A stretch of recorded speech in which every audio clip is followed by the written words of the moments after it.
Good afternoon, everyone. I'm Amy Shrader with RE/MAX Real Estate 10. And I'm Kim Small with Mortgage Investors Group. It's Wednesday at noon, so we're back for another Facebook Live.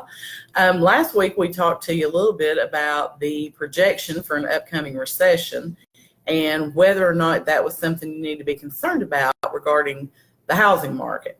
So this week, we're going to talk about a couple of different things. But first of all, I want to talk about fair market price versus true market price.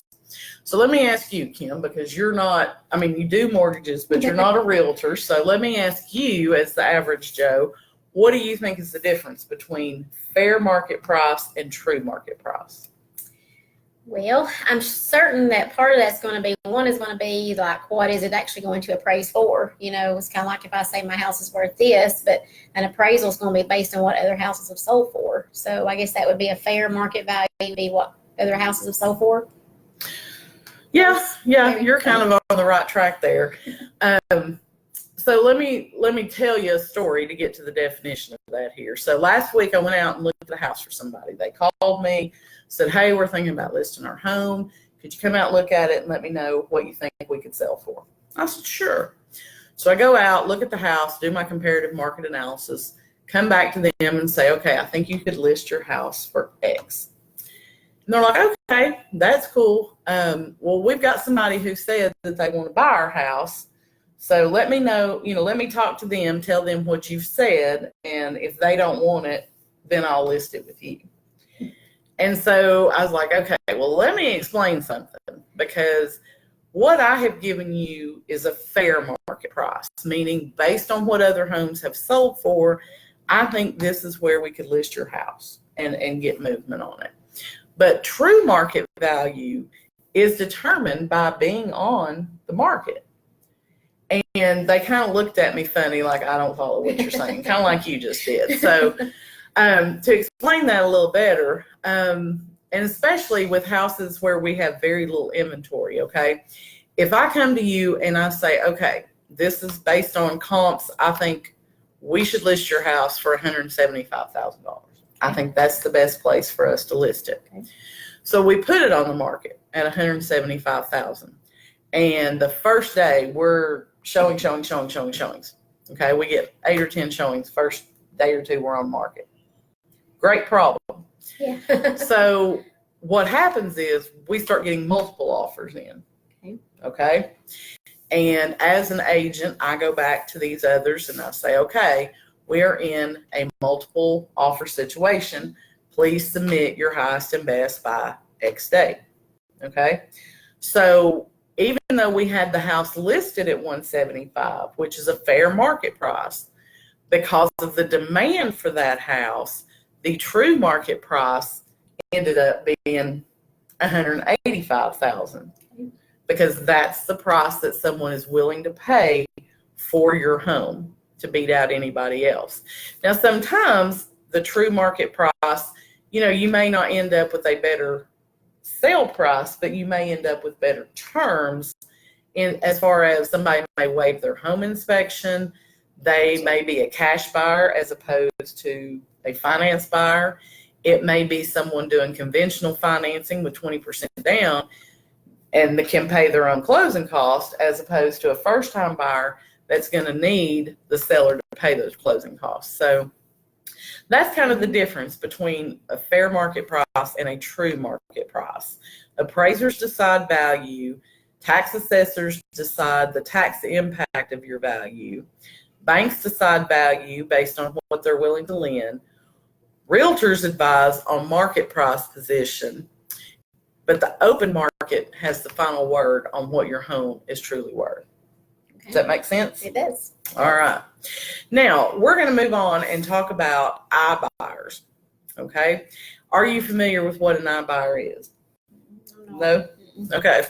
No. We don't really have iBuyers in our area, but right now over in the Nashville market, they're getting ready to see iBuyers move into place because Zillow is coming in. So most people think of Zillow as a great website where if I want to go look for houses for sale, I go to the Zillow website. Well, Zillow is now dabbling in real estate. And so they're not the only ones. There's other companies. Open Door is another one. But an iBuyer is a company that will offer to pay cash for your home sight unseen. And if you choose to accept their price, you can close in as little as a week. They, promote that it's a quick and easy process. But what you need to look at is what is the cost for convenience? Because we all know you pay more for convenience. Yeah. That's why you pay twice as much for a gallon of milk at the corner convenience store than you do when you go to Food City. So, iBuyers are typically going to offer you below market value for the house, which means you're giving up your equity when you agree to sell to an iBuyer. And they don't call what they charge a commission. They call it a service fee. And whereas with a realtor, you're looking at, 5-6% commission, whatever it may be.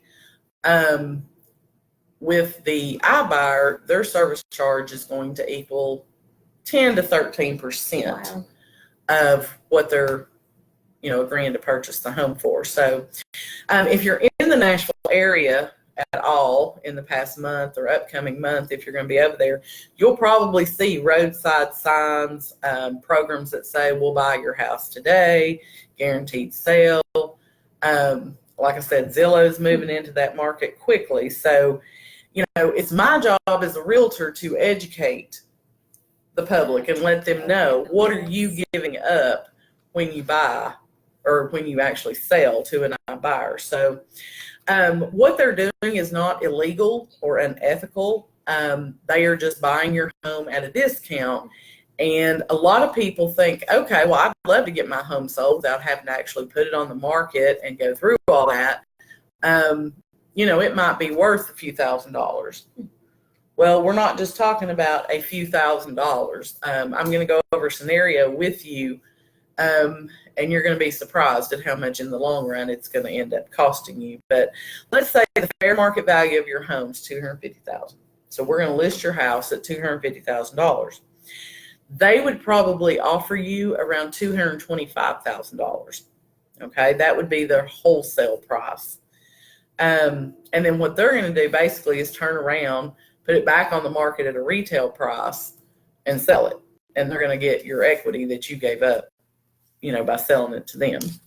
And we've already talked about the fact that most people, from the time they list till they close, it's about 2 months. So it's not like you're really losing that much time when you list on the market today. But that would be an attractive option if you don't really know the value of your home, or if you have went to Zillow and looked at their estimate of what your house is worth. You're thinking, well, there's no financing contingency. They're going to do a home inspection, no big deal. Like, I don't have to stage it. I don't have to clean. I can just sell it. So that's what makes it attractive to people. There's no prep work involved. So like I said, an iBuyer doesn't really charge a commission. They charge a service fee. So on a $250,000 list price at a 6% commission, you're paying a realtor $15,000. This iBuyer is going to be around $20,000 that you're going to end up paying them in a service charge. So that's $5,000 you're losing right off the bat. They also do a thorough home inspection. Okay. And then they come up with these non-negotiable credits that they want the seller to pay them. So, in the normal course of a transaction, you don't really see this part from the lender's side, but, we do the home inspection for a buyer, and then you negotiate repairs with the seller. So let's say the iBuyer come back and said, well, based on the home inspection, these items, we want you to give us a $7,500 credit for these repairs. They're not asking you to do them. They just want you to give them a credit so that they can do them. Okay. Now, working with a traditional buyer, they may agree that they want X, Y, and Z done. You can do it and just show the invoices to them at close to prove it was done. And it only costs you about $4,000 to get those repairs done. So that's another $3,500. So at the end of the day, your quick sale to the iBuyer nets you only $196,750. Whereas a traditional sale, using your realtor, putting your home on the open market, would net you about $230,500, which is a difference of almost $34,000. So, I understand convenience is always a factor, but I don't know that I would think giving up $34,000 is in my best interest or my family's best interest if I'm looking to sell a house. Not in today's market, anyway. No, not for that price house. Yeah, right. But it is your choice as the seller. I mean, you can take a deep discount. You can sell it to a wholesaler who's going to turn around and relist your house and get fair market price for it. Or you can hire a realtor. We give you the pricing opinion, and we can sell it and get it closed for you in about 2 months. And that allows you to keep your equity instead of discounting it to the iBuyer.